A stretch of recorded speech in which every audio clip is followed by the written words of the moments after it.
자, 그럼 지난 시간에 이어서 23장을 계속하겠습니다. 예, 실제 이제 경제가 뭐냐라고 했을 때 그 경제를 지칭하는 부분에 대해서 먼저 이야기했습니다. 그래서 경제가 뭐냐? 그러면 일반적으로 한 국가 경제가 잘 돌아가냐 못 돌아가냐 그런 이야기를 묻는 겁니다. 그럼 그것을 판단하는 것은 어떤 것이냐? 그러니까 이런 나라 경제의 순환 모형도로 이해를 할 수 있는 거죠. 경제라는 여기서 돌아가는 겁니다. 돌아간다는 것은 경제는 독야청청하지는 못한다는 이야기죠. 만들면 팔고 그 다음에 만들기 위해서 사람이 필요하고 뭐 자원이 필요하고 모든 사람들의 그런 거래를 통해 가지고 경제 활동은 이루어지는 겁니다. 다 모두 여러 사람들의 거래 활동을 위해서. 여러 사람이 아니라 좀 더 뭐 엄격하게 이야기한다 그러면 우리가 이런 이야기를 합니다. Everything hangs together. 그러니까 모든 게 다 hangs together. 같이 달려있다. 같이 묶여있다라는 겁니다. 같이 묶여있다. 묶여가지고 돌아가는 겁니다. 경제는 나라 경제도 그렇고 뭐 무역도 그렇고 모든 게 그렇습니다. 그 이야기는 여기서 뭐 이미 이해가 되는 거죠. 이렇게 돌아가는 거니까 여기서는 어떤 부분, 어떤 지역에서라도 하나 딱 돌아가는 것이 문제가 생기면 모든 데 다 영향을 끼친다 라는 이야기죠. 모든 데 다 영향을 끼친다. 안이든 바깥이든. 안이 잘못 돌아가면 바깥도 잘못 돌아가고 바깥이 잘못 돌아가도 안 돌아가는 것에 이제 에러를 만들어 버립니다. 그게 이제 경제다라는 거죠. 그리고 그렇기 때문에 경제는 굉장히 소위 프레자일이라는 표현을 씁니다. 깨지기 쉽다. 깨지기 쉽고 유리같이 잘 깨지기 때문에 잘 이거는 다스려야 되는 겁니다. 조심해 가서 다뤄야 되는 거죠. 혹자는 잘 모르는 사람이 권력을 잡으면 경제를 내가 마음대로 할 수 있다. 뭐 좋게 만들 수 있다라고 이야기하는데 좋게 만드는 건 굉장히 힘들어요. 물론 나중에 성장론에 나중에 여러분들이 거시에서 아니면 또 성장론을 보겠지만 경제를 좋게 만드는 것은 굉장히 힘들고 경제는 나쁘지 않게 만드는 것만 해도 성공입니다. 그러니까 정치가 경제에 해를 안 끼치는 것만 해도 경제는 성공이라는 이야기죠. 그러니까 이 기능대로 잘 돌아가게만 해주는 것만 해도 그래도 뭐 절반 이상은 잘하는 셈입니다. 여기서 이제 이 돌아가는 것에 대해 가지고 자꾸 정책적으로 정치적으로 아니면 뭐 이게 이걸 해를 끼치는 일이 자꾸 발생해 가지고 오히려 이제 그게 더 문제다라는 정도로도 볼 수 있습니다. 어쨌든 경제는 이 나라 경제 순환 모형도 내에서 다 돌아가는 것이 경제다. 그래서 그 돌아가는 양을 통해 가지고 측정을 할 수 있는 거죠. 그래서 그 측정했는 지표가 우리가 소위 GDP라고 이야기하죠. 국내 총생산. GDP라고 이야기하고 이것은 이제 한 나라 내에서 일정 기간 동안에 생산된 모든 최종 재화와 서비스의 시장 가치의 합으로 우리가 측정을 합니다. 측정하죠. 그래서 개념은 아까 나라 경제 순환 모형도 내에서 흐르는 양이고 수도나 가스나 전기와 마찬가지로 흐르는 양이고 그것을 보다 명확하게 정의한다 그러면 이렇게 되는 거죠. 그러니까 그 흐르는 양을 이중 계산을 막고 그 다음에 뭐 등등 여러 가지 이제 그 기간을 정하고 등등을 다 고려하면 이렇게 6가지 정도로 이렇게 더 조건을 명시해 가지고 측정을 할 수 있다. 그래서 현재 뭐 대부분 나라들이 GDP는 분기도 있지만 1년 단위로 측정해서 대부분 비교를 합니다. 그래서 어떤 나라 GDP가 얼마냐 그러면 그거는 암묵적으로 1년 GDP를 이야기합니다. 1년 GDP. 이런 식으로 측정된 GDP가 얼마냐. 자, 그러면 우리나라 GDP가 얼마냐? 2천조 원입니다. 2천조 원 정도. 아마 작년에 한 2천조 원 정도 됐을 겁니다. 2천조 원 정도. 그 왔다 갔다 하는 정도고 여기 나오지만 재작년에 왜냐하면 GDP 데이터는 이 집계가 굉장히 방대하기 때문에 집계 시간이 많이 걸립니다. 그래서 뭐 잠정치는 사실은 분기가 지나고 나가지고 한 분기 뒤에 정도로 발표는 되지만 확정치가 발표되는 데는 한 1년 반, 2년 정도 걸립니다. 그래서 지금 우리가 지금 볼 수 있는 확정된 데이터는 올해가 21년이니까 19년 데이터밖에 없어요. 그래서 19년 데이터라 보면 한 2천조 정도, 1900조 정도가 됩니다. 이런 식으로 다 합쳐가지고 그런 식으로 GDP를 측정합니다. 자, 그게 지난 시간까지 배운 내용이죠. 자, 이번 시간에는 이 GDP에 대해서 또 이제 다른 차원에서 한번 봅니다. GDP. GDP는 이제 다 생산된 것이다. 생산은 재화와 서비스라고 이야기했죠. 재화라는 것은 물건, 눈에 보이는 물건이고 서비스까지도 포함한다는 거죠. 서비스는 뭐 이용, 미용 그런 걸 이야기하지만 금융 서비스, 여러분들이 게임을 하는 거, 뭐 채팅을 하는 거 이런 것도 다 서비스입니다. 게임 채팅 과정에서 게임 과정에서 과금을 물고 게임을 한다. 그거는 이제 서비스를 돈을 내고 서비스를 받는 거죠. 뭐 금융 서비스, 뭐 이런 또한 이제 눈에는 안 보이지만 이 그 여행 서비스 이런 게 많죠. 그러니까 뭐 비행기를 탄다, 차를 탄다, 뭐 그런 거죠. 그다음에 여행을 간다 이런. 아니면 이제 수출 과정에서도 소위 쇼핑이 있습니다. 쇼핑. 그러니까 택배에서도 쇼핑이 있지만 택배에서도 그걸 영어로 쇼핑이라고 그러는데 국내도 쇼핑이라는 말을 쓰긴 쓰죠. 그러니까 배송인데 그게 이제 원래는 뭔가 배에 실어 가지고 가는 거기서 시작하는 겁니다. 국가 간의 무역에서는 대부분 배로 실어가기 때문에 배로 실어가는 데 스톱 비용이 생긴 거죠. 뭐 택배비라든지 그런 것들도 다 이 GDP에 다 포함됩니다. 그래서 GDP는 그 흐른 양이라는 것은 먼저 첫 번째 개념으로는 생산된 것으로 개념으로 합계한 것이 GDP입니다. 그런데 여기서는 이제 그 다음 좀 다른 개념으로 봅니다. 맹 생산된 건데 국민경제, 나라경제순환무역에서 보면 그 기업에서 나오는 생산량 그 지점에서 측정한 건데 다른 지점에서 측정해도 총량은 동일합니다. 다른 지점에서도. 어차피 그거는 폐쇄적인 파이프라인이기 때문에 어디서 측정해도 마찬가지죠. 집에 뭔가 하면 집에 들어오는 예를 들어 가지고 가스 양을 측정하려고 그러면 뭐 예를 들어서 아파트에 산다 그러면 아파트에서 뭔가 하면 자기 집으로 분기된 지점에서 하든 자기 집 뭐 그 이 문을 통해가 들어오는 지점을 하든 아니면 주방 옆에 있는 그 관을 하든 어떤 지점을 하든지 간에 한 달 동안 선량은 동일합니다. 동일한 양만큼 그게 흘렀기 때문에. 그렇기 때문에 마찬가지로 여기서도 어떤 다른 지점에서 측정해도 총량은 동일합니다. 그래서 이제 다른 지점에서 측정한 부분을 한번 분석을 해보자라는 이야기죠. 왜냐하면 다른 부분에서 측정한 것은 X는 똑같은데 동일한 양인데 다른 여러 가지 이 경제적인 의미와 해석이 가능하고 활용이 가능합니다. 그래서 생산이 아니라 다른 측면에서 이 분석하는 첫 번째 부분이 우리가 소위 지출 부분이라고 이야기합니다. 지출 부분인데 그냥 여기 쓰는 GDP의 구성 항목이라고 했습니다. GDP가 딱 있는데 그것의 구성 항목을 본다 그러면 이렇게 나눌 수 있다는 거죠. 생산으로서의 구성 항목을 본다 그러면 생산 단위로 보면 뭐 농업에서 얼마 생산되고 광업에서 얼마 생산되고 제조업도 뭐 그중에서 전자에서 얼마, 조선에서 얼마, 자동차에서 얼마, 그다음에 서비스업에서 얼마 그런 식으로 산업별로 생산의 구성을 우리는 집계를 합니다. 그런 게 이제 생산 S의 구성별로 집계죠. 근데 이건 생산이 아니라 이제 GDP 총액인데 그것을 지출 부분에서 구성합니다. 지출 부분에서 구성 항목을 본다 그러면 이렇게 4개 정도로 뭐 5개로 나눌 수 있습니다.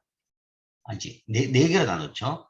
소비, 투자, 정부 지출, 순수출 이렇게 나눕니다. 즉 GDP, 우리가 여기서 Y를 GDP라고 이야기합시다. Y를 GDP라고 이야기하고 이 GDP를 지출 부분으로 나눠본다 그러면 지출이라는 것은 뭐냐? 그러니까 가게에서 나가는 부분이다라고 생각하면 됩니다. 소비, 투자, 정부 구입, 순수출. 뭐 가게에서 나갔다기보다는 그 GDP 전체에서 그 GDP 전체 만드는 물건을 어떤 용도로 사용했느냐라고 생각하면 되죠. 우리나라 전체적으로 1년 동안 만든 2천조 원치의 물건을 만들었습니다. 그걸 어떤 용도로 사용했느냐에 따라 가지고 이 4개로 나누어 가지고 분석을 할 수 있습니다. 자, 각각 4개에 대해서 이야기하기 전에 먼저 여기 Y를 우리가 GDP라고 이렇게 정했습니다.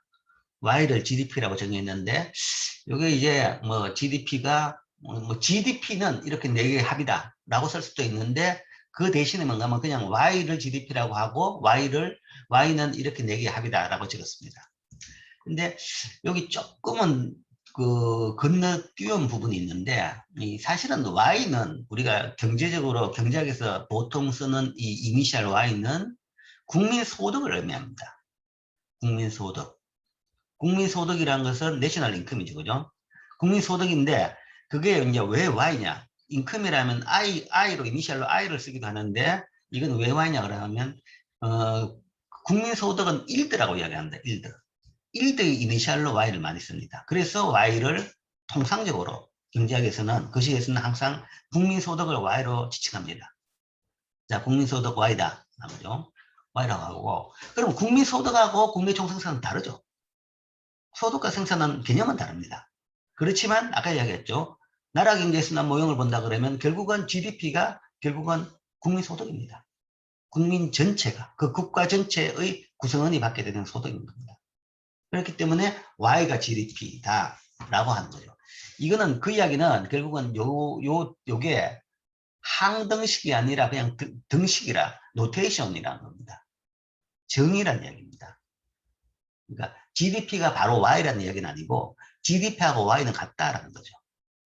같기 때문에 우리가 사실은 GDP를 이 Y를 GDP로 측정해 가지고 보통 Y를 계산하는데 이게 뭔가 하면 이 Y 가지고 이 Y로 놓으면 이게 국민소득이기도 하고 그 다음에 GDP하고 동일한 액수다라는 차원에서 이렇게 표현을 합니다.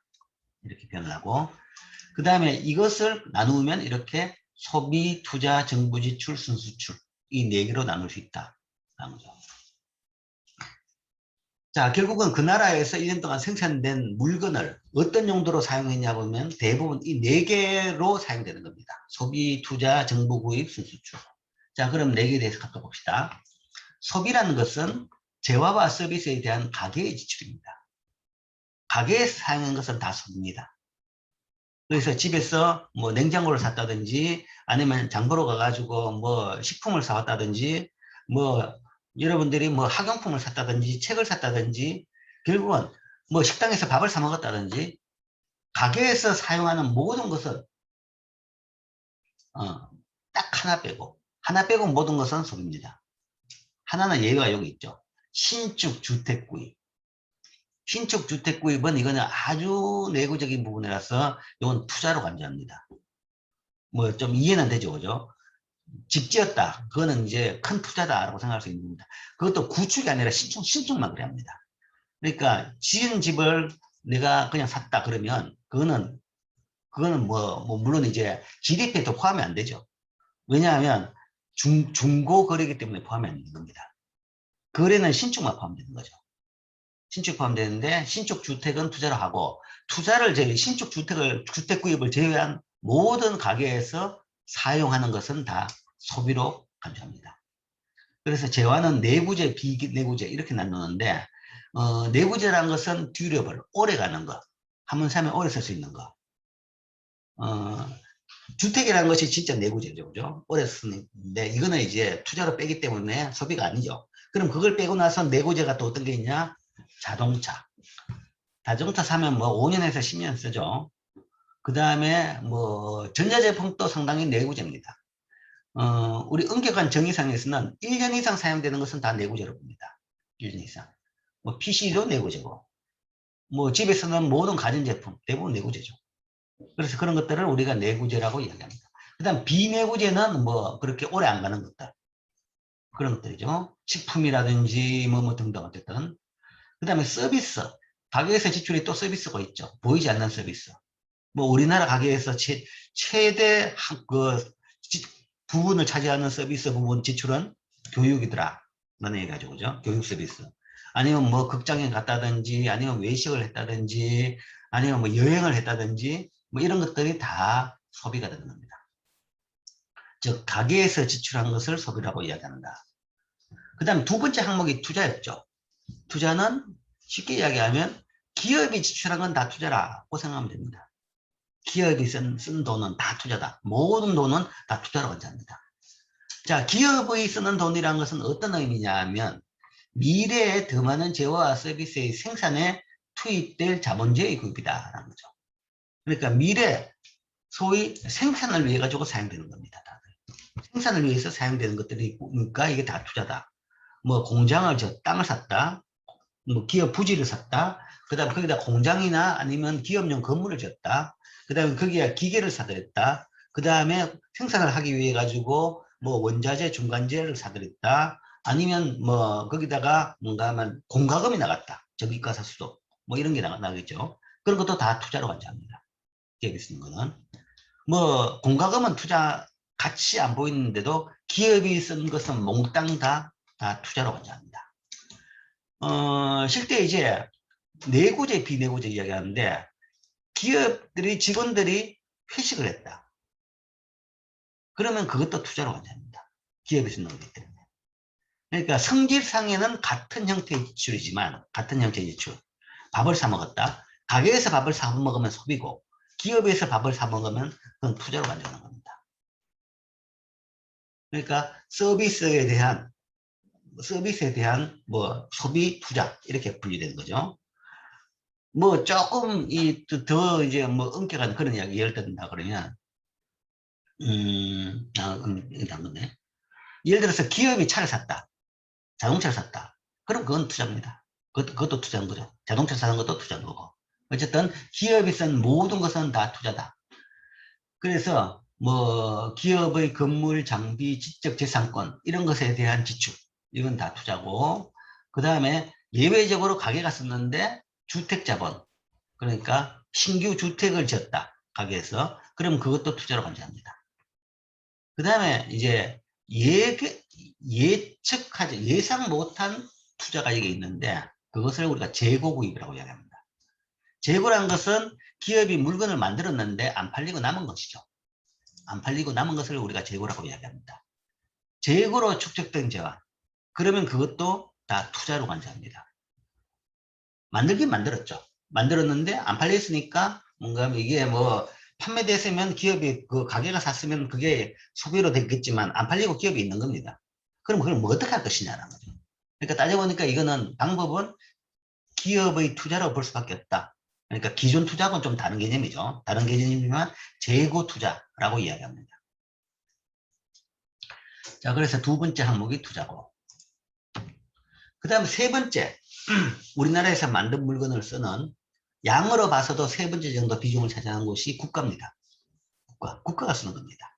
그것을 정부 구입, 국가가 생산을 하진 않으니까 국가가 뭔가 하면 이 경제에서 만든 것을 구입을 쓰는 거죠.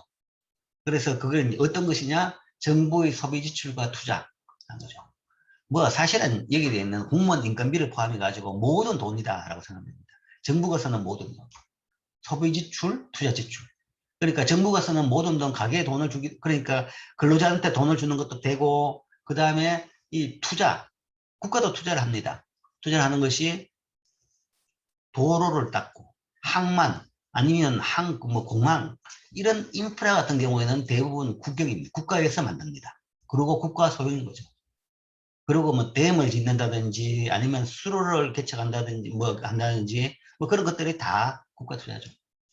이런 것들이, 그러니까 이거 완전히 투자인데 국가가 한다 그러면 그건 투자로 완전하지 않고 그냥 정부 구입으로 빼버립니다.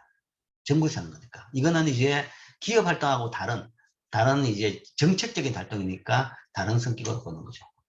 그러니까 이거는 이제 중앙정부가 하든 아니면 강원도나 춘천 같은 지자체가 하든 다 모든 국가기관에서 하는 것은 다 여기에 집어넣습니다. 우리나라에서는 이제 공기업이라고 이야기는 하죠. 그런데 공기업은 그냥 기업입니다. 그거는 국가가 아니고, 공기업은 이제 민영화되어 있기 때문에 대부분 그거는 기업이고, 그러니까 여기서 말하는 것은 이제 공기업이 아닌 국가기관들의 모든 지출이죠. 그것의 재화와 서비스에 대한 지출. 그죠? 근데 여기서 이제 일방적인 이전 지출은 제외시킵니다. 이전 지출이라는 것은 이제 뭐, 뭐 용어가 생각나는데, 뭐, 뭐라 그러나? 영세민에 대한 이제 보조금을 준다든지, 뭐 차상위 계층에 대한 뭐 보조금을 준다든지, 이런 것을 우리가 이전 지출이라고 합니다. 그냥 단순히 돈을 주는 거죠. 이거는 이제 지출에 포함 안 시키죠. 안 시키고. 어쨌든 이런 것을 우리가 정부 구입이라고 이야기합니다. 자, 그 다음에 마지막에 하나 더 있습니다. 네 번째가 순수출입니다. 이 타이포가 발생했냐. 추가 아니고 수죠. 그죠? 순수출입니다. 순수출이란 그냥 수출이 아니라 순수출이라고 붙인 것은 수출에서 수입을 뺀 겁니다. 그래서 NX, Net Export라고 합니다. 수출에서 수입을 뺀 것. 자, 사실은 GDP를 보면 여기에서 이제 우리나라 GDP를 본다 그러면 우리나라 GDP에는 만든 GDP의 절반 정도를 수출합니다. 그럼 수출이 엄청나죠. 그러면 사실은 국내에 쓰는 것은 뭔가 하면 생산품의 절반밖에 안 됩니다. 즉 2조 원, 2천조 원치의 물건을 만들어 가지고 우리 국내에 쓰는 것은 1,000조 원치밖에 안 되고 1,000조 원을 외국에 수출한다. 그럼 2천조 만들어가 왜 우리가 1,000조 원만 쓰느냐? 근데 사실 지출을 보면 1,000조가 아닙니다. 우리나라 지출은 거의 지출도 2,000조에 가깝습니다. 조금 적은데 한 1,900, 1,800조. 그러면 1,000조 외에 다른 추가가 뭐냐? 수입인 거죠. 그러니까 우리나라의 물건을 만들어 가지고 외국에 수출을 하기도 하고 그 다음에 우리나라도 외국에서 수입을 해서 사용을 하는 겁니다. 근데 물론 이제 수입품이 그러면 우리가 쓰는 것의 절반이냐? 의아해하죠. 근데 이제 여러분들이 개인 소비로 따져보면 그렇습니다. 의아해하겠지만 이제 주로 우리나라의 수입품은 소비재라기보다는 생산재입니다. 그러니까 원유 아니면 철강, 원자재 아니면 고가 기계류 이런 거죠. 그런 것을 수입해 가지고 우리나라 공장에서 공장을 돌려 가지고 물건을 만들어 가지고 수출하는 겁니다. 그래서 이제 수출 의존도가 굉장히 높은 나라다라고 이야기하는데 뭐 의존다기보다는 수출을 중심으로 경제를 성장시킨 나라죠. 그래서 수출 기반이 굉장히 세고 그 다음에 다양한 수출 경쟁력을 가지고 있는 산업들이 굉장히 많습니다. 많기 때문에 많고 거기서 일자리가 많이 나오면서 우리나라가 빠른 성장을 하게 된 거죠. 그래서 현재 뭐 생산된 것의 한 절반 정도를 이제 수출한다. 근데 수출을 했는 그럼 절반을 수출하지만 또 사실은 거의 그 비슷한 액수만큼 수입을 한다라는 이야기죠. 그래서 대부분 나라들이 이 네 번째 항목에 순수출이 있는데 이 순수출은 GDP에서 비중이 크진 않습니다. 왜냐하면 똔똔 두 개가 비슷합니다. 대부분 나라들의 수출과 수입이 비슷합니다. 그렇기 때문에 그렇게 크진 않다. 우리나라가 예외적으로 수출이 조금 더 많아가지고 여기 좀 어느 정도 비중이 되긴 하지만 대부분 나라는 영을 중심으로 합니다. 이제 그게 왜 그래 되냐고 하면 이거는 나중에 이제 뭐 무역론이나 아니면 국제금융론 같은 걸 배우면 그걸 이해합니다. 결국은 환율이라는 것이 이 두 개의 양의 비율을 결정하는데 외환시장이 이 자유변동으로 제대로 기능을 한다 그러면 결국은 환율은 이 두 개가 같아지도록 결정됩니다. 같아지도록 결정됩니다. 그렇기 때문에 결국은 뭔가 하면 양은 비슷한 겁니다. 그렇지만 정확하게 항상 일치는 안 되기 때문에 나라마다 이게 플러스인 나라도 있고 마이너스인 나라도 있고 그 다음에 이제 전 세계적으로 본다 그러면 제로섬이다 라는 거죠. 순수출의 전 세계 순수출의 합은 0입니다. 그러니까 수출보다 수입이 더 많은 나라가 있다 그러면 반대로 수입보다 수출이 더 많은 나라가 있는 거죠. 합이 우리나라의 모든 수출은 그러니까 전 세계 나라들의 모든 수출은 전 세계 나라의 모든 수입하고 액수가 같을 수밖에 없는 거죠. 그렇기 때문에 세계적으로 이거 합은 0이다. 결국은 그건 제로섬 게임입니다. 제로섬 게임이기 때문에 세계적으로 어떤 나라가 이게 지나치게 크다 그러면 이게 무역 수지지만 좀 더 확대해 가보면 경상수지가 크다. 그러면 비난을 받습니다. 비난을 받는 것이 그러니까 상대를 괴롭혀 가지고 자기들이 돈을 더 많이 번다. 라는 걸로 이제 해석을 하는 거죠. 그래서 비난을 받고 그게 이제 가장 극단적인 경우가 가장 비난을 받으면서 뭐 그 엄청난 구조조정이 발생했던 것이 우리가 플라자 협정이라고 그러는데 뭐 1960년대 70년대는 일본의 혁자가 엄청났습니다. 일본이 세계적으로 가장 산업 경쟁력이 컸고 그다음 흑자가 너무 많은데 그게 너무 많으니까 전 세계적으로 일본을 비난하면서 일본 보고 그걸 줄여라 라는 거죠. 그래서 그게 이제 줄게 된 것이 소위 플라자 협정을 통해 가지고 일본 예나 가치를 올린 겁니다. 일본 예나 환율 통화 가치를 올린 거죠. 올려 가지고 지금은 일본이 사실은 이것도 거의 0입니다. 무역 수지는 적자입니다. 그렇게 된 거죠. 그게 이제 옛날의 한 라운드였고, 최근에는 이제 이 부분에서의 문제가 중국의 흑자가 많다라고 미국에서 비난을 많이 하고 있죠. 그래서 트럼프 대통령 때 이제 아주 거칠게 거기에 대해 가지고 싸움이 일어났었는데, 뭐 싸움이랄까, 어쨌든 정치적인 분쟁이 일어났었는데, 뭐 옛날에 일본에 비해 가지고는 사실은 비중이 그렇게 크지는 않습니다. 근데 중국의 GDP가 워낙 크다 보니까 이제 큰 부분을 차지했고, 그 다음에 중국 외에 이제 독일이나 우리나라나 대만 같은 나라가 현재 이 NX가 좀 상당한 규모의 양수를 보이는 나라들입니다. 그래서 거기에 대해 가지고 뭐 여러 가지 측면에서 이제 접근을 하고 있죠. 뭐 환율 시장 조작국이다, 뭐 외환 시장 개입국이다, 그런 식으로 뭔가 내 조사를 하고 뭐 분기별로 발표를 하고 이제 그런 일을 하는 겁니다. 자, 어쨌든 그것 좀 더 어려운 이야기고, 자, 어쨌든 이 기본적인 개념은 이거는 뭐 대부분 나라에 그렇게 큰 규모는 아니다. 두 개가 비슷비슷하기 때문에 비슷비슷한데 어쨌든 이런 항목은 있다. 그러니까 GDP 내에서 수출과 수입이 다 있는 겁니다. 있고 그 마지막에 조정되는 부분이 바로 이 NX입니다. 수출이라는 것은 국내에서 생산돼서 외국에 판매된 재화와 서비스의 가치. 우리나라 물건 중에서 외국에 쓰는 거, 외국으로 갖는 것이 다 수출입니다. 수입은 외국에서 생산돼 가지고 국내에서 판매된 재화와 서비스의 가치. 뭐 우리가 쓰고 있는 뭐 휘발유, 뭐 뭔가 뭐 수입 자동차 아니면 뭐 이 전자제품, 수입 전자제품, 요즘은 전자제품도 대부분 수입이죠. 대부분 수입이죠. 뭐 국내 기업이 만든 것도 대부분 수입입니다. 국내 기업이 국내에서 만들고 국내 기업의 외국 공장에서 만들어 가지고 와서 우리가 소비를 하고 있는 거죠. 뭐 그런 등등이 다 수입제가 되는 거죠. 그리고 이제 그 마지막 이 순수출이 뭔가 하면 이 네 개 구성 요소에서 마지막을 차지하게 됐죠. 그래서 그 네 개의 합이, 네 개의 합이, 그러니까 GDP가 나오는데 뭐 이 GDP가 국민소득이고, 이 국민소득 또는 GDP를 본다 그러면 소비, 투자, 정부 지출, 순수출 이 네 개의 합이다 라고 볼 수 있죠. 그래서 이 네 개로 구성되어 있다, 또는 네 개로, 네 개 부분으로 나누어 볼 수 있다. 그래서 그러면 데이터를 한번 봅시다. 이 네 개 부분의 데이터. 뭐, 그냥, 뭐, 참고로 미국 데이터를 보면, 미국 책이니까 미국 데이터가 먼저 나와 있는데, 미국의 2018년 GDP는 6만 달러입니다. 우리나라가 3만 달러 조금 넘죠, 그죠? 그러니까 우리보다 한 배 정도 잘 산다라고 볼 수 있습니다.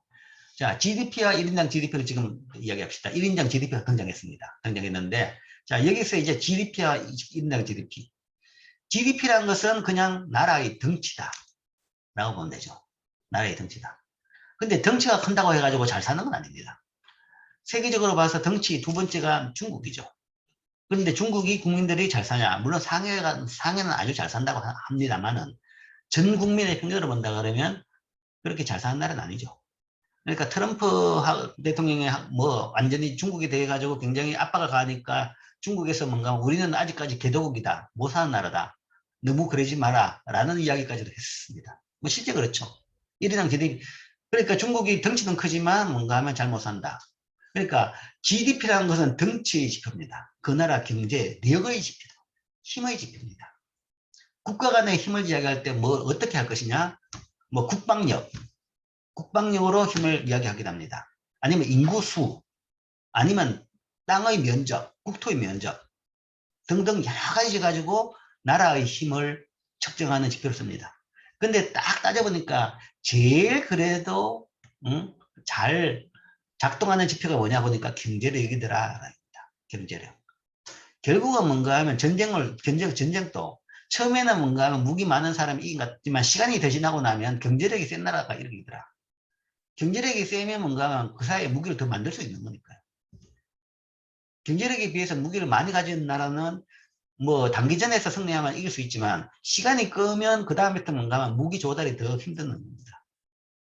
그러니까 결국은 경제력이 국력을 판단하는 제일 첫 번째 지표더라라는 것이고, 그래서 GDP를 통해 가지고 뭐 경제력, 국가의 힘을 보는 겁니다. 그래서 우리가 G2 아니면 G7, G5 그런 얘기를 하죠.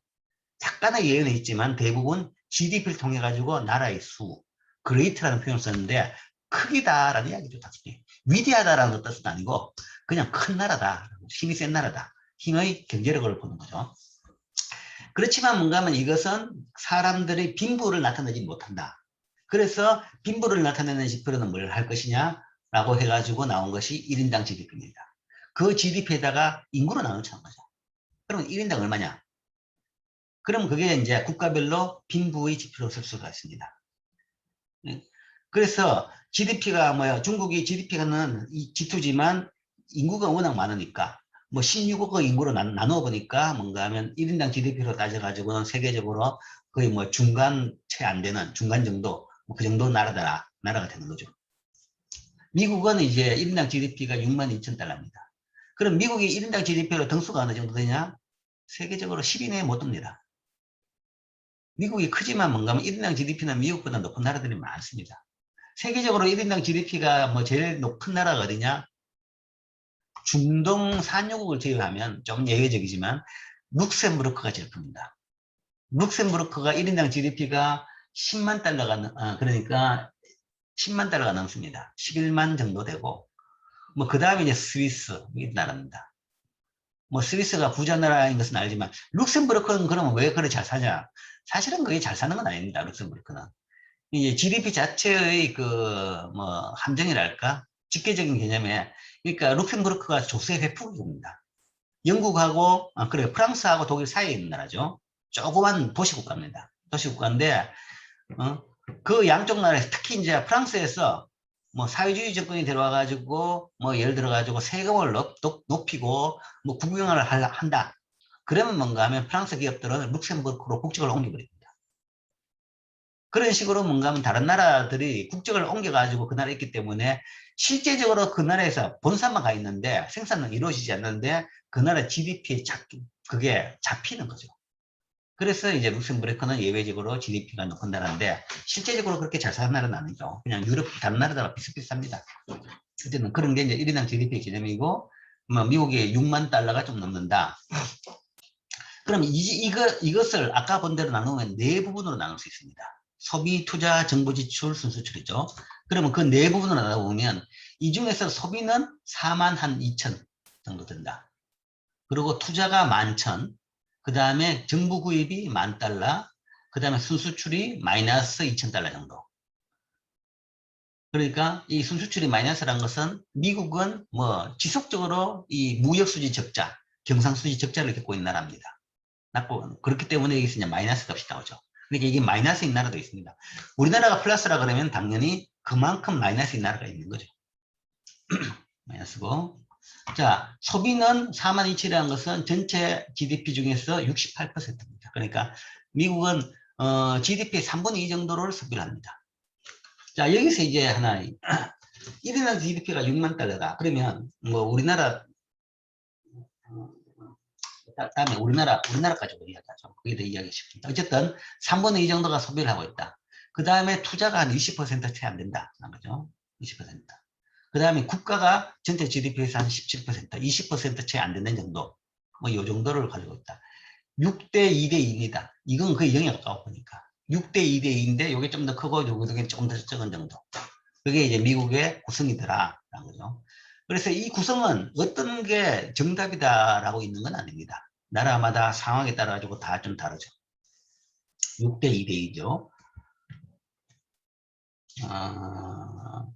이게 자, 그러니까 뭐 총 GDP는 10억, 100억, 1000억, 1조, 10조, 20조 달러, 20조 달러죠, 그죠? 10억, 100억, 1000억, 1조, 10조, 20조 달러고 6만 달러고 그렇게 됐다. 자, 그 다음에 우리나라를 봅시다. 우리나라의 2019년 명목 GDP는 1900조 원입니다. 아까 얘기했죠. 1900조 원. 지금 현재 우리가 어베일러블한 최근에 가장 확정치는 이겁니다. 19년 데이터인데 1900조 원 정도. 그걸 우리나라 인구 5200만 원으로 나눠보면 1인당 3700만 원입니다. 자, 1인당 3700만 원이다. 이게 평균이죠. 평균이다 그러면 1인당 3,700이면 자, 우리 집에 뭔가 하면 형제 자매가 있고 부모님이 계시다. 4인 가구다. 뭐 요즘은 3인이 많지만 어쨌든 2인이나 단독 가구도 많지만 얼마 전까지만 해도 4인이 가장 기본적이었죠. 4인 가구다 그러면 이거 곱하기 4, 1인당이니까 곱하기 4하면 4, 3, 12에다가 3 곱하면 1억 5천입니다. 4인 가구 평균 GDP가 1억 5천이다. 소득이 1억 5천이다. 그럼 우리 아버지 1억 5천 벌어오나? 안 그럴 것 같은데 대부분 그럴 겁니다. 1억 5천은 굉장히 큰 숫자인데 원래 이제 근로자들이 연봉이 꿈의 연봉이 억이죠. 억이 이제 그 꿈입니다. 근로자들의 꿈. 억대 연봉을 받아보자. 아닙니다. 꿈이라는 것은 뭔가 하면 실현이 안 되기 때문에 그런 겁니다. 아주 소수만 받기 때문에. 근데 1억도 아니고 1억 5천이 평균이다. 와, 이게 무슨 값이냐라고 생각하죠. 그건 왜냐하면 이거는 1인당 GDP지 국민 소득은 아닙니다. 소득은 아닙니다. 개인 소득은 아닙니다. 개인 소득에 더 가까운 값은 밑에 있는 민간 소비입니다. 그러니까 생산자 중에서 이 GDP를 전 국민이 그냥 다 가지는 것은 아니고 그 중에 상당 부분이 기업들이 다음을 위해서 투자를 합니다. 투자를 하고 국가에서 세금으로 받아가지고 국가에서 쓰는 거죠. 그게 공무원 월급도 주고 아니면 인프라도 깔고 아니면 공공 서비스도 하고 뭐 군대도 유지하고 경찰도 유지하고 그런 걸 하는 거죠. 그런 게 다 빠지는 겁니다. 그런 게 다 빠지고 난 뒤에 개인으로 갔기 때문에 실제 개인들이 갖는 것은 이 1인당 GDP가 개인이 가지는 것이 아니고 실제 개인 가게에서 1인당으로 가는 것은 1인당 민간 소비 지출하고 거의 같습니다. 같은데 현재 우리나라는 3,700만 원 중에서 한 1,800만 원 정도다. 그 이야기는 요거 중에서 한 절반 정도가 민간 소비입니다. 민간에 이렇게 소비를 할 수 있는 것은 소득이 있기 때문에 소비를 하는 겁니다. 그러니까 소득하고 소비하고 비슷하다. 물론 이제 소비보다는 소득이 조금 더 많겠죠. 그러니까 저축을 하겠지만. 근데 이제 우리나라 일대 민간 저축률이 이제 옛날엔 높았는데 요즘은 높지도 않아요. 별 차이 없습니다. 별 차이 없고. 기업 저축률이 투자가 오히려 높은 셈이고 그렇기 때문에 이게 거의 뭐 일반 민간의 가계의 소득하고 비슷하다라고 생각하면 됩니다. 그러니까 1인당 GDP가 소득이 아니고 1인당 GDP가 1인당 평균 받아야 될 액수가 아니고 우리나라 평균 사람들이 받는 액수는 한 요 정도다라는 거죠. 1,800만 원 정도. 이게 현재 19년 상태입니다. 그 다음에 투자는 한 970만 원은 26%, 4분의 1이죠. 미국은 18%였는데 우리나라는 26%입니다. 4분의 1, 더 높죠. 그러니까 우리는 미국보다는 투자를 더 많이 하는 나라입니다. 아직도 여전히 투자를 많이 해서 성장을 해야 되는 나라고 뭐 국민소득이 아직 못 따라가는 거니까 그만큼 아직도 해야 될 일이 많고 그 다음에 할 게 많더라. 할 게 많은 게 또 뭐 하나의 장점이기도 합니다. 그래서 투자가 한 4분의 1 정도. 그 다음에 국가가 쓰는 것은 한 22% 정도. 20% 정도. 이게 이제 뭐 최근에 이제 급격히 좀 늘고는 있습니다. 한 17, 18%에 머무르는데 지금 이게 이제 이렇게 많이 지금 늘고는 있습니다. 오히려 퍼센트로 봐가지고 미국보다도 더 많고 더 늘고 있다. 그렇죠. 그 다음에 순수출은 이거는 이제 뭐 평균적으로는 0이지만 이제 좀 뭐 예외적인 해들이 있고 최근에 우리나라는 상당히 좀 많은 편입니다. 그래가지고 뭐 한 3% 정도 차지합니다. 근데 이건 뭐 큰 의미는 없고 이거는 국제금융론이나 무역론에서 다룰 이슈고 0에 가까운 값이다. 어쨌든 소비 투자 구입. 우리나라는 전체 이 생산 것 중에서 한 절반 정도를 쓰고 그 다음에 4분의 1을 투자를 하고 그 다음에 4분의 1을 국가가 쓴다. 뭐 그런 식으로 대강 생각하면 될 겁니다. 그게 현재 우리나라 1인당 만든 물건, 총 만든 물건을 어떤 부분에서 처리하느냐. 물론 절반은 수출하고 절반은 다시 수입을 한 거죠. 그죠? 그래서 그걸 비슷한 액수가 되면 그걸 이제 이런 식으로 쓰더라. 라는 것이 현재 우리나라의 상황입니다. 자, 그래서 GDP에 대해서 봤습니다. 뭐 구체적인 액수로 나타내면 이렇게 되어 있죠. 이렇게 되어 있습니다. 이게 이제 이런 데이터를 집계하는 것이 GDP 데이터를 집계하는 주체가 우리나라에서는 한국은행입니다. 한국은행이 집계하는데 그 집계한 표대로 나타낸 것이 이렇게 되어 있습니다. 그래서 여러분들이 한국은행 그 에코스 데이터 시스템에 들어가서 이 표를 찾아보면 지금 배웠던 소비, 투자, 정부 지출, 순수출 이 네 개로 딱 구성이 안 돼 있습니다. 좀 복잡하게 돼 있어요. 이게 이제 이 상태입니다. 이렇게 돼 있어요. 최종 소비 지출 돼 있고 가계 정보가 돼 있어요. 이 최종 소비 지출 내 가계 민간 이게 바로 C 소비입니다. 소비고 여기에 정보가 있는 것이 G입니다. 정부 구입이라는 거죠. 정부 구입이 여기 있습니다. 그 다음에 총 자본 형성이라는 아주 뭐 좀 이상한 용어가 나오죠. 이게 바로 투자입니다. 총 자본 형성. 자본이 만들어졌다. 기업에서 자본이, 그러니까 기업 회계장부에서 자본 숫자가 더 만들어진 겁니다. 그 자본이 만들어진 것은 기업이 투자를 한 거죠. 기계를 샀다든지 공장을 졌다든지 그런 걸 투자죠. 그래서 총 자본 형성에서 뭔가 하면 이게 바로 투자다. 그리고 이 투자를 낳는다 그러면 이 투자도 뭔가 하면 이 자본 형성과 그 다음에 재고 투자 이렇게 두 개로 나눠집니다. 나누시고 물론 또 자본 형성도 본다 그러면 이제 뭐 한 7개 부분으로 나누긴 합니다. 그럼 나중에 이제 그 시에 봅시다. 그 다음에 정부도 투자를 한다고 이야기했죠. 그러니까 정부 구입 중에서 이 정부 구입이 사실은 두 개로 나눠집니다. 여기서 있고 여기 있고 이렇게 나눠지는 거죠. 그죠? 이렇게 나눠져서 정부 구입은 이 두 개의 액수를 합쳐가지고 생각하면 됩니다. 그렇기 때문에 여기서 정부 구입이 17%고 여기서 정부가 이야기하는 총 자본 형성, 그러니까 SOC 투자, 도로 뭐 개선 이런 것들이죠. 그런 게 5.1%죠. 그럼 이거 두 개 합치니까 22%가 됐습니다. 그래서 아까 22%가 이렇게 나왔다라는 걸 알 수 있는 거죠. 그 다음에 수출과 수입, 낱개 액수가 있는데 이거 두 개를, 그러니까 여기서 이 차이가 바로 순수출입니다. 순수출. 그러니까 수출만 따져본다 그러면 GDP의 40%, 수입은 37%죠. 뭐 절반보다는 조금 적지만 어쨌든 이 정도죠. 그죠? 그리고 그게 이제 그냥 그 총액으로 나와 있는 것이고 우리가 아까 본 4개 항목 중에서 마지막에 순수출이라는 것은 요 두 개의 차이다. 766에서 710을 뺀 것이다. 뺀 것은 구성비로는 이렇게 되고 이 차이를 본다 그러면 이 구성비로서도 거의 한 2.9%가 나오는 거죠. 그래서 앞에 그게 2.9%가 된 겁니다.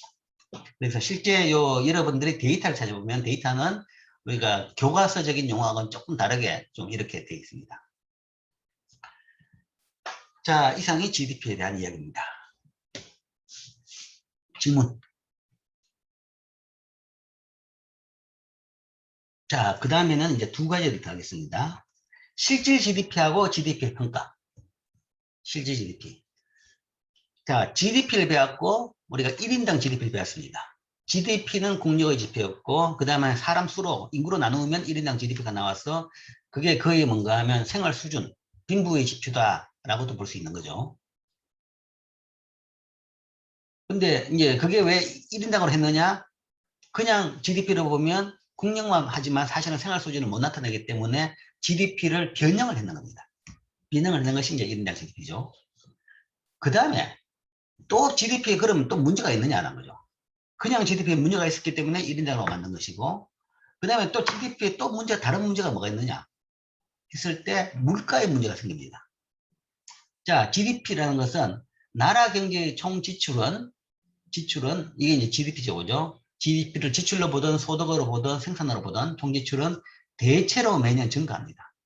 나라 경제 총 생산량은 대체로 매년 증가합니다. 아주 뭐 예외적으로 퇴보한 나라도 있지만 대부분 나라들은 성장합니다. 생산이 더 늘어나고 그러니까 지출도 더 늘어나는 거죠. 경제에서 생산되는 재화와 서비스의 양적 증대가 발생합니다. 그러니까 발전을 하는 거죠. 뭐 빨리 발전하는 나라도 있고 천천히 발전하는 나라도 있지만 또한 여기다 플러스 재화와 서비스의 가격도 오릅니다. 물건 가격도 오르죠. 계속. 떨어지는 건 잘 없죠. 없진 않습니다. 있긴 있습니다. 우리가 뭔가 한 20년, 30년 데이터를 쭉 보면 옛날에 대해서 가격이 떨어진 것들이 있습니다. 뭐 제일 대표적인 것을 이야기하면 여러분들은 이해 못할지 몰라도 뭐 시외통화료, 국제통화료 이런 것이 이동통신 나오기 전에는 엄청나게 비쌌습니다. 인터넷 나오기 전에는 엄청나게 비쌌는데 지금 그게 뭐 국제통화료라는 것이 시내통화료하고 거의 차이가 없죠. 그리고 인터넷 통화 때문에 통화료는 거의 무료에 가깝죠. 무료에 가깝죠. 그러니까 그런 것은 사실은 아주 극단적으로 가격이 떨어지는 겁니다. 그런 떨어지는 것도 있고 그 다음에 오르는 것도 있고 대부분 오릅니다. 대부분 오르죠. 자, 요게 문제라는 이야기죠. 가격이 올랐다. 가격이 오르는데 우리가 지금 이야기했던 GDP는 GDP 그 정의 6가지를 보면 마지막에 시장 가치의 합이라고 했습니다. 시장 가치. 즉 재화와 서비스 생산 가치를 현재 시장 가격으로 합한 겁니다. 그러면 작년가하고 올해가하고 이야기할 때 작년에 비해서 가격이 다 올랐다는 거죠. 극단적으로 뭔가 하면 생산량은 그대로인데 그대로인 두 해가 있었다. 그런데 GDP를 계산해 보면 작년보다 올해는 GDP가 더 늘어난 거 나옵니다. 왜냐하면 물건 가격이 올랐기 때문에. 그러니까 가만히 있는데 물건 가격만 올라도 GDP는 커지는 걸로 나타난다. 그러면 그런 GDP 가지고 우리가 성장을 판단하기에는 무리가 있는 지표다라는 거죠. 성장은. 그냥 뭐 모든 나라 국가 간에 비교할 때는 문제가 없습니다. 그냥 국가 간에 비교할 때는 어차피 같은 개념이에요. 거기다가 환율로 곱하는 거기 때문에 같은 개념입니다. 동일한 통화, 동일한 뭐 달러 베이스로 보기 때문에 문제가 없는데 국가 간에 볼 때는 국내에서 다른 기간, 그러니까 동일한 시점에서 나라 간에 비교할 때는 문제가 없는데 시점이 다르다라고 하면 비교에 문제가 생깁니다. 시점이 다르면 올해에 비해서 작년에 비해서 재작년, 연도가 다르다 그러면 그 해마다 물가가 다르기 때문에 문제가 생기는 거죠. 그래서 그 문제를 해결하는 차원에서 만든 것이 실질 GDP라는 지표입니다. 이 실질 GDP는 재화와 서비스 가치를 불변 가격으로 계산한 겁니다. 매년 가격이 바뀌는데 가격을 안 바뀌는 동일한 가격으로 한다. 동일한 가격으로 매년 GDP를 다시 집계 하는 겁니다. 그러면 불변 가격이 뭐냐? 뭐 새로 불변 가격을 만들기는 힘드니까 우리가 어떤 한 해의 기준연도를 정합니다. 기준연도를 정하면 그 가격 가지고 다른 해 모든 GDP를 다시 다 합치자. 양은 다 있죠. 물건 개수별로 양은 다 있는데 거기다가 합칠 때 그 해의 시장 가격의 합으로 한 것이 아니라 기준연도의 가격으로 해가지고 합친 겁니다. 그걸 우리가 실질 GDP라고 이야기합니다. 그리고 이제 통상적으로 이 기준연도는 우리가 5년 단위로 합니다. 매 공년 또는 5년. 그러니까 현재는 2011년이죠. 2011년이면 2011년 데이터는 2010년 기준으로 해가지고 가격을 해서 2010년 GDP도 나오고 실질 GDP도 나오고 2011년 실질 GDP도 그렇게 계산해가지고 공표를 합니다. 그렇게 하게 되면 가격 변동의 영향을 배제할 수 있는 거죠. 가격 변동의 영향은 다 배제하고 순수히 물량으로 봐가지고 얼마나 늘어났는지를 판단할 수 있습니다. 그런 걸 실질 GDP라고 합니다. 그리고 이렇게 측정할 때 기준연도의 GDP는 명목과 실질이 같죠. 그러니까 2010년 GDP는 뭐 명목 GDP나 아니면 실질 GDP라는 것도 뭔가 하면 그 해 가격을 쓰는 거니까 당연히 같죠. 그래서 기준연도에서는 두 개가 같게 나옵니다. 같게 나오고 이제 물가가 많이 오를수록 거기서 이제 차이는 많이 발생하죠. 이게 이제 실질 GDP 개념이다. 물가 상승의 영향을 배제하고 실제적으로 뭔가 하면 물량으로 봐서 변화를 판단할 수 있는 지표로 만든 것이 실질 GDP입니다. 여기 이제 뭐 실질 GDP 계산하는 이제 그 예가 하나 나와 있습니다. 그래서 뭐 가장 간단하게 뭐 이제 계산을 이제 하는 예 차원에서 연습 차원에서 만들었는데 그래서 뭐 가공의 나라를 하나 가정하고 이 나라에는 생산량이라는 것은 물건은 딱 두 개밖에 없다. 핫도그하고 햄버거 이 두 개만 만드는 나라다.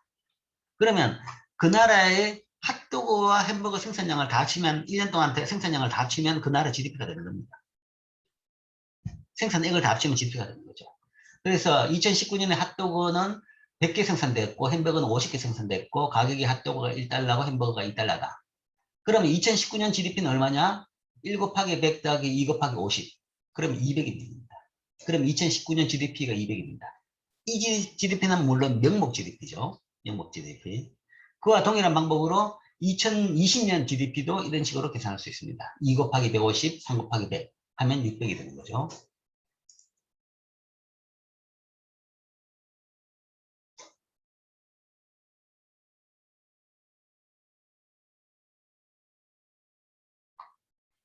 자, 오케이.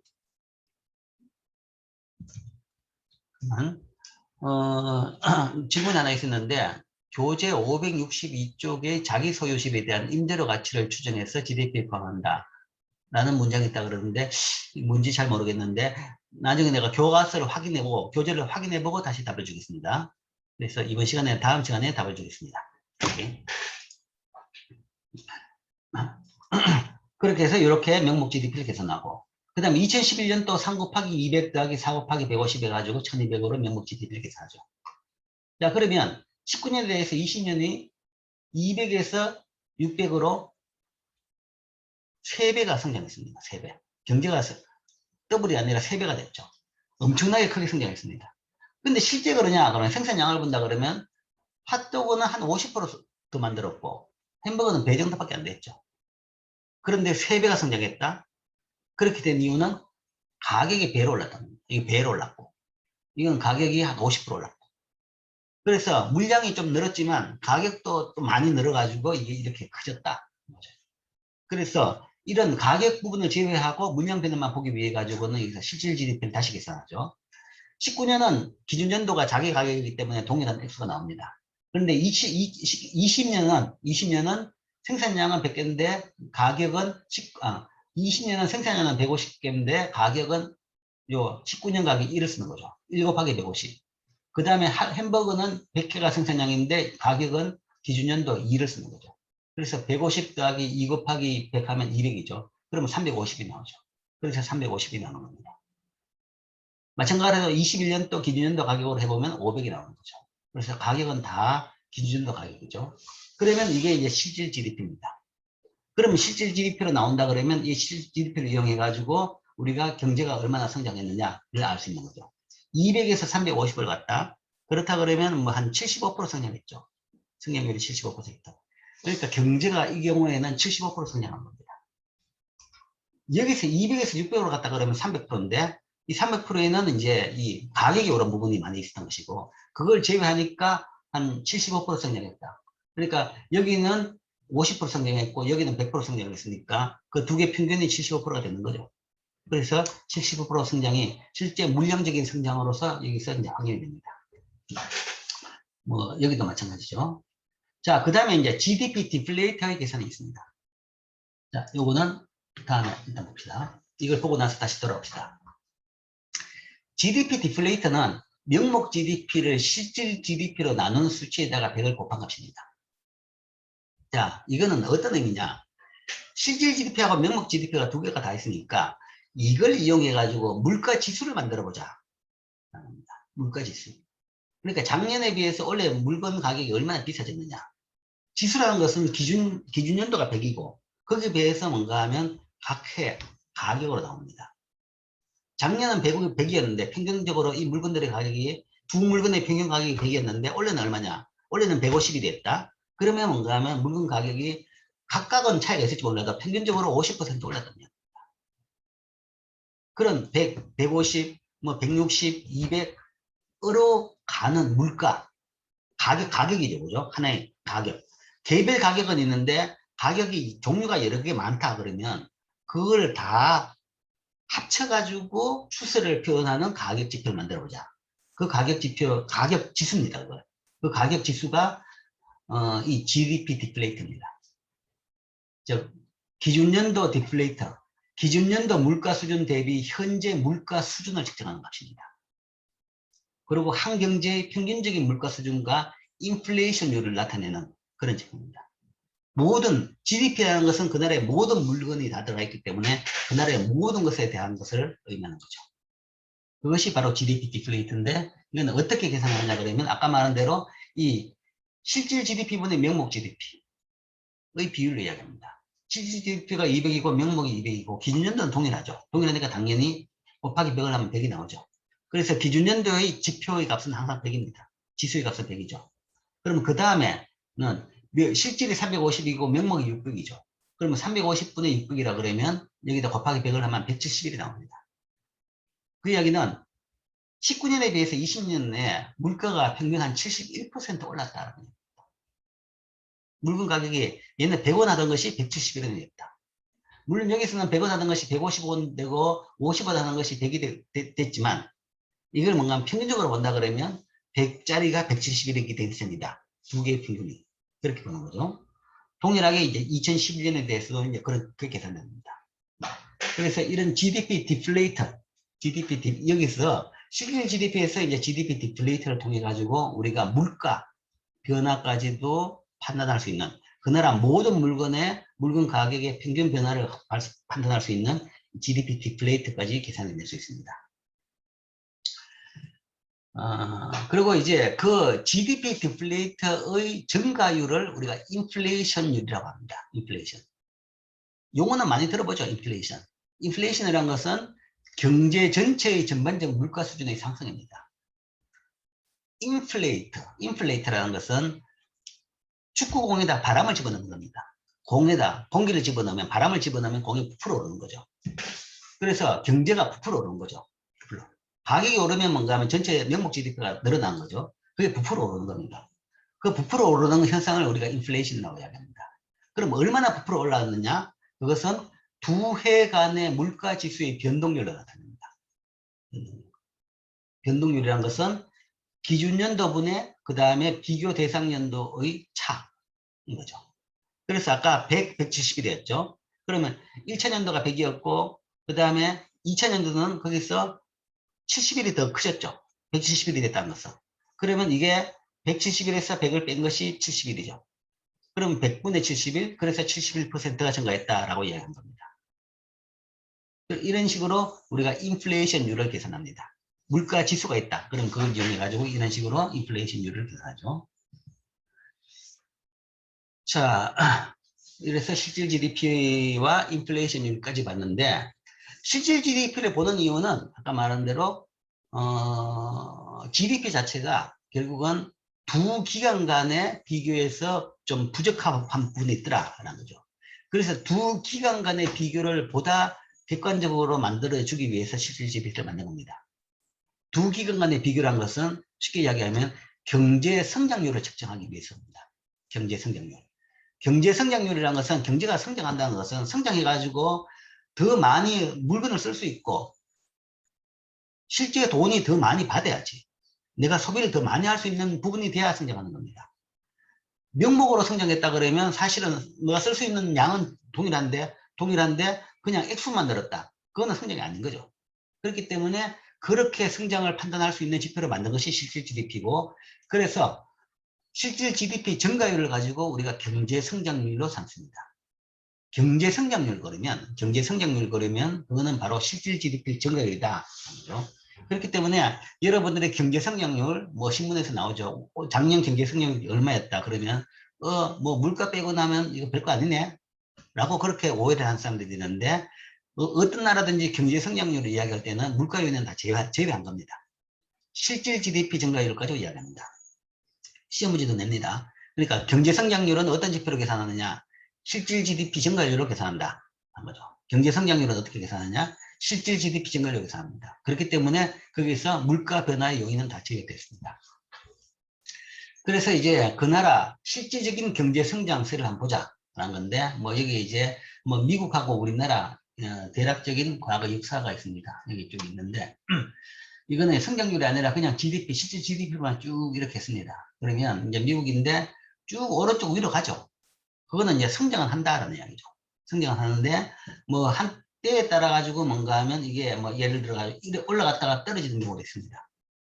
떨어지는 경우 이게 이제 경기 침체기라고 이야기합니다. 경기 침체기. 여기도 쭉 올라갔다가 이렇게 완만해지죠. 여기도 올라갔다가 완만해지고 떨어지고, 이게 이제 경기 침체기입니다. 이제 그게 이제 판단하는 기준이 있는데, 두 분기 연속 경제 성장률이 마이너스면 경기 침체를 판단합니다. 침체를 판단해가지고 그런 기간을 사실은 여기서 색칠을 했는 부분입니다. 이 색칠했는 부분은 경기 침체다 한 거죠. 그래서 뭐 보면 뭔가 하면 옛날에 비해서는 이 색칠 부분이 색칠 안 한 부분보다 더 좁죠. 얼마 안 되죠. 얼마 안 되기 때문에 성장세가 훨씬 더 셌다라는 것은 볼 수 있습니다. 뭐 2차 대전 이후에 2000년도 뭐 예를 들어 1900년도나 2차 대전 이제까지만 하더라도 사실은 뭐 침체하고 뭐 호황이, 그러니까 한 1대2 정도, 그러니까 침체가 한 3분의 1 됐습니다. 경기 침체가 3분의 1 됐는데 2차 대전 이후의 세계 경제는 선진국 중심으로 이렇게 옛날보다는 훨씬 더 성장세가 좀 강한 이런 식으로 지금 흐르고 있습니다. 우리나라도 마찬가지입니다. 우리나라도 여기 있죠. 우리나라도 뭐 훨씬 더 이게 가파르게 성장했습니다.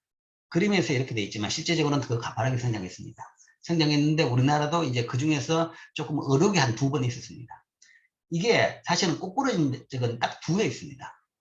요때. 그 다음에 요때. 그죠? 그 다음에 요때. 이게 요때까지 2회고, 그 다음에 이제 2번 더 생겼네. 이게 이제 79년 마이너스 성장률을 했고, 그 다음에 98년 마이너스 성장률. 소위 IMF라고 이야기하는 금융위기, 우리나라 금융위기 때문에 마이너스 성장률. 그 다음에 2009년은 이건 미국발 세계적인 금융위기, 그것 때문에 마이너스 성장률. 그 다음에 요거는 코로나 때문에 작년 마이너스 경기 성장률. 그 외에는 대부분 우리나라는 빠른 성장률을 기록했고, 그러나 옛날에 비해 가지고는 최근에는 성장세는 더 떨어집니다. 자, 그게 이제 실질 GDP에 대한 이야기입니다. 실질 GDP라는 것은 결국은 이제 경제 성장세를 판단하기 위해서 만든 그런 지표인 셈이죠. 자, 마지막 이슈가 GDP에 대한 평가입니다. 경제를 판단하는 지표로 우리가 GDP를 받습니다. GDP를 받고, 그 다음에 거기서 뭔가 하면 인구로 나누면 그거를 가지고 빈부의 지표, 아니면 예를 들어 가지고 뭐 잘 사는 지표, 잘 사냐 못 사냐 그것의 지표로 쓴다라고 했습니다. 그런 차원에서 GDP 또는 1인당 GDP는 경제적 후생을 측정하는 좋은 지표인가라는 거죠. 물론 여기서 이제 1인당 GDP를 이야기하는데, 이게 경제적 후생, 진짜 이게 잘 살고 못 사는 것에 좋은 지표냐라는 거죠. GDP는 한 나라의 경제적 후생을 측정하는 현재 지표로 사용되고 있습니다.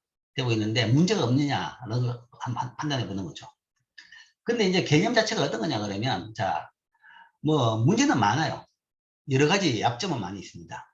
약점은 많이 있는데 지금 여전히 그렇게 사용하는 이유가 예를 보면 이렇습니다.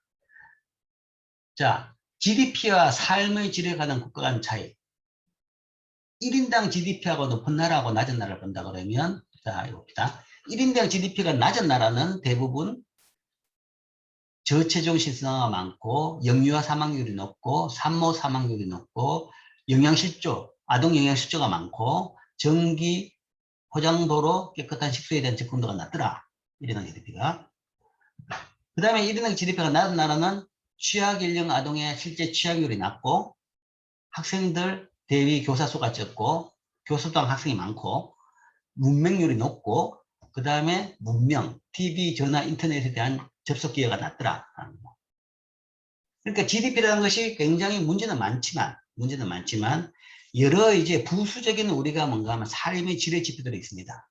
지금 이야기하는 이런 것들입니다. 이런 쭉 지표들을 보니까 대부분 1인당 GDP가 낮은 나라들이 저런 GDP가 나쁘게 나오고, 1인당 GDP가 높은 나라들이 저런 지표가 좋게 나오더라. 그렇기 때문에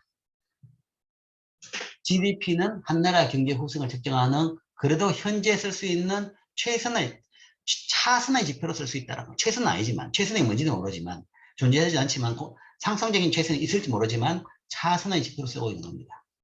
그리고 물론 이 GDP라는 것은 결국은 물적인 지표입니다. 질적인 지표는 아닙니다. 물적인 가능성의 지표지, 그것을 질적으로 자기가 어떻게 활용하느냐, 그 나라가 어떻게 활용하느냐, 다른 차원이라는 거죠. 즉 GDP라는 것은 경제의 총소득과 총지출, 물적인 지표다. 그리고 그게 이제 세부 지표하고의 긍정 관계가 나오는 것은, GDP가 클수록 생활 수준이나 보건이나 교육 제도를 돈 가지고 더 좋게 만들 수 있더라. 거죠. 그렇기 때문에 그 좋은 관계가 나온 겁니다. 가치 있는 삶을 실현하는 데 필요한 전제 조건을 마련할 수 있는 능력을 나타낸다라는 거죠. 능력을 나타내가지고 인프라를 다 깔고 더 좋은 환경을 만들어낼 수 있기 때문에 아마 그런 결과가 나타나는 것 같더라 라는 정도로 볼 수 있습니다. 그러나 GDP는 완벽한 후생 지표는 아니다라는 거죠. 아닌데 여기 이제 약점이 많이 있는데, 약점을 이야기하면 대표적으로 이런 겁니다. 여가나 시장 밖에서 이루어지는 모든 생산활동, 환경의 질을 반영하지 않는다라는 거죠. GDP는 높은데 근로시간은 높다. 그러면 좋냐는 이야기죠. 그건 다른 문제라는 거죠. 그러니까 더 오래 일해가지고 배로 남보다 배로 일해가지고 1년 GDP가 배가 됐다. 그건 사실은 차이가 없는 겁니다. 그러니까 여기서 뭔가 하면 이 근로시간, 여가가 포함 안 됐기 때문에 1인당을 그냥 1인당으로 보기 때문에 그런 부분에서는 차이가 있다. 그래서 그것은 고려해가지고 봐야 된다. 근데 이제 큰 문제가 안 되는 이유는 뭐 우리나라에 최근에 이제 그 문제가 좀 됐었는데 그러면 어느 정도 살게 되면 사람들이 노동 구조가 바뀌면서 다들 비슷하게 갑니다. 그러니까 못 살 때는 뭔가 하면 근로시간이 길어요. 길다가 뭔가 하면 어느 정도 길어지면 점점 근로시간이 짧아집니다. 우리나라도 현재 뭐 데이터는 뭐 길다라고 이야기하는데 지금 데이터는 사실은 상당히 오래된 데이터를 들고 와서 이야기하는 거죠. 지금은 뭔가 하면 다들 뭐 옛날보다 근로시간은 많이 줄었습니다. 그래서 이런 단점이 그 이론적으로는 있지만 사실은 이게 국가 간의 큰 차이를 야기시키지 않습니다. 그 다음에 시장 밖에서 이루어지는 모든 경제활동. 그러니까 GDP에 집계 안 되는 부분이 많이 있을 수 있는 거죠. 그렇다 그러면 GDP는 과소평가되는 부분이 있습니다. 그럼 그런 게 어떤 것이 있느냐 보면 대부분 불법적인 거 아니면 전근대적인 거. 불법적인 것은 마약이라든지 총기라든지 그런 불법적인 것도 거래 안 되고 그 다음에 뭐 농촌의 텃밭이라든지 아니면 자영으로 자기가 먹고 그 시장에 안 내고 자기가 먹는 그런 물건들 이런 것들은 다 포함이 안 됩니다.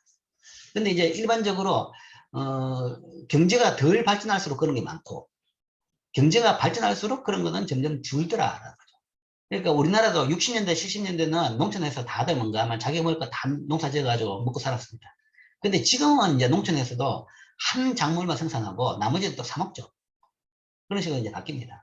그러니까 이런 것들이 이제 차이는 있습니다. 차이는 있는데, 이런 걸 고려한다 그러면, 개도국의 GDP는 보통 과소평가됩니다.